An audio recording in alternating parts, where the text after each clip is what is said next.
أهل النار والعياذ بالله الله ينقبض بادية النار تأمين هذا markii naarta ilaahay uu ku ekeysiyay galaan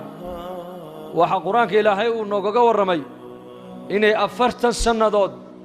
malaga maalig leeyda ay u dhawaaqayaan maxay ku dhawaaqayaan wanaadaw ya malik liyaqdi alayna rabbuk wanaadaw ya malik wa malaga furaha naaraha hayo weeyaan malagaas waligii ma qoslin baa leeyay sidii loo abuuray shakalka lagu abuuray bilaa qosol ayuu ku taagan yahay baa leeyay malagaasay u dhawaaqayaan 40 sanadood ay leeyeen ya malik liyaqdi alayna rabbuka rabbiga waxa naga gaarsiisaa naftaba hanaga jaro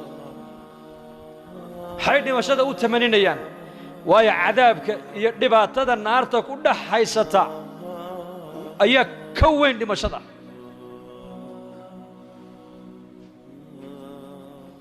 أفرتن سنة كذب أي جواب يا يولي هي قال إنكم ماكثون لما شبجرتو ولقيني يا اللهين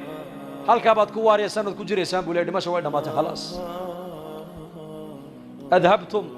طيباتكم في حياتكم الدنيا واستمتعتم بها فاليوم تجزون عذاب الهون راح ديني تمشي ديني جنة ديني حرية ديني أدونك تكسو قادتين لحدنكii sane adduunyada ayaad xaqiiqo moodeen oo wixiina ku soo qadimateen waxaan cadaab ahayn maanta ma lihidine halka baad waligii ku jireysaan buu leeyahay